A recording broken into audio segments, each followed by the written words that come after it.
Hi, I'm Steve Rowland. I'm with Ferno in the Ambulance Systems Group.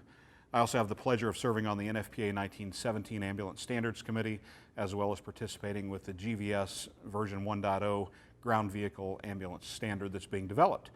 Wanted to take a few moments of your time to discuss the SAE J3027 cot retention recommended practice that has been published last year and recently implemented into a number of different standards and specifications here in the United States. First of all, it originated through efforts from NIOSH, NIST, and other federal government agencies, as well as industry partners and a general feeling within the ambulance community that we wanted to make our ambulances safer for the provider, for the patient, and for the whole experience as we continue to grow as an industry. There are three parameters that are described within this recommended practice that have to be covered in order for the cot system to be considered compliant. There's the cot itself, there are the restraints that hold the patient to the cot, and there's the cot fastener which holds the cot to the floor of the ambulance. All three of those systems need to work in conjunction with one another in order for the cot to pass this standard. Now, what does the standard entail? What is it? What are you trying to be safer for? It's designed around a 30-mile-an-hour crash is what it equates to, 22.5 G-forces in a frontal or impact and 26 Gs in a side-to-side impact. And what that equates to in realistic, relatable terms is if I had a 10,000-pound ambulance that was traveling 55 miles an hour and I hit a 3,000-pound passenger vehicle at 55 miles an hour again, head-on, my ambulance would decelerate at the moment of impact to about 27, 28 miles an hour. So that difference in roughly 30 miles an hour is what this cot system is designed to survive. That's deemed a survivable crash by the agencies that regulate insurance and automobile making in the United States, and that's what the ambulance community felt was a good target to shoot for. How does it apply to me as an ambulance provider or a user on an ambulance out there in the country? It could be three different ways primarily. Through one, if your state follows the KKK or the KKA 1822F federal government purchasing standard for ambulances. Many states follow this either in whole or in part, incorporated into laws, rules, or regulations.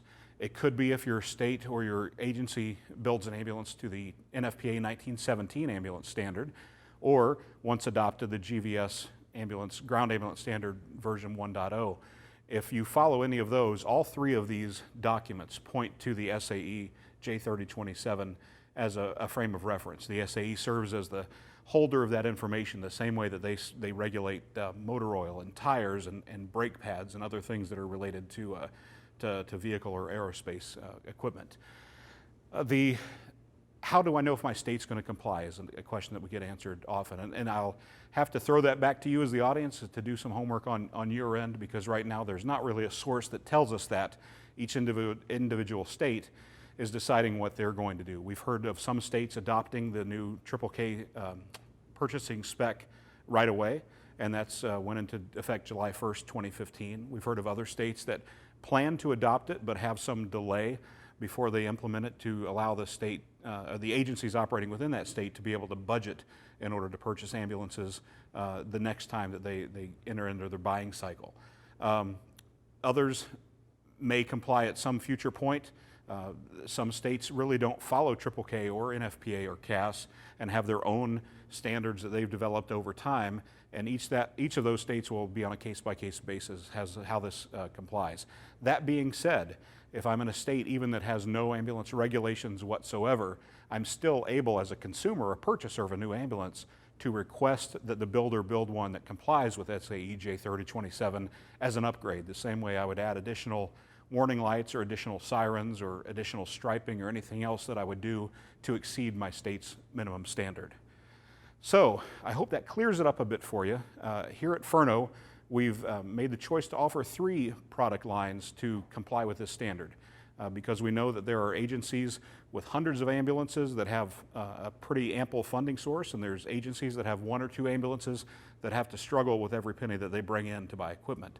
So with that in mind, we have three really pricing points to meet this spec, all of which comply fully with the J3027 standard. The first is our 35X here behind me, a manual cot that does not have any power associated with it, but coupled with our StatTrack cot retention device and our new patient retention straps, That's compliant and is a very affordable option if money is tight as it is with a lot of agencies out there. Our next step up from there would be the PowerFlex Plus, which is Ferno's powered cot, has been on the market for some time, as well as the StatTrak, I'll add as well. That system, together with the patient restraints that meet the new standard, is available now for purchase, as is the 35X. Our third, or maybe our premium offering, if you want to look at it from that slant, is our NX, Patient Transportation and Loading System. That's a product that not only helps you load the patient in and out of the ambulance with virtually no effort and no lifting, but also the cot, or the NX itself, as it's away from the ambulance, does so many more things as far as getting over curbs, over obstacles, changing positions to get into a stair position, a chair position for those folks who may have COPD or other breathing difficulties, or for less severe transports. And that's a system that would be at the top of the price point. But knowing that you have options out there helps us to understand that we can find a product that will fit your needs wherever it may be. So that's a brief synopsis of what the SAE J3027 recommended practice is all about. Should you have any further questions, please don't hesitate to contact Ferno. Our number is 877-733-0911 by telephone, or visit fernoems.com on the web, and we'll surely get you straightened out. Thanks, appreciate it.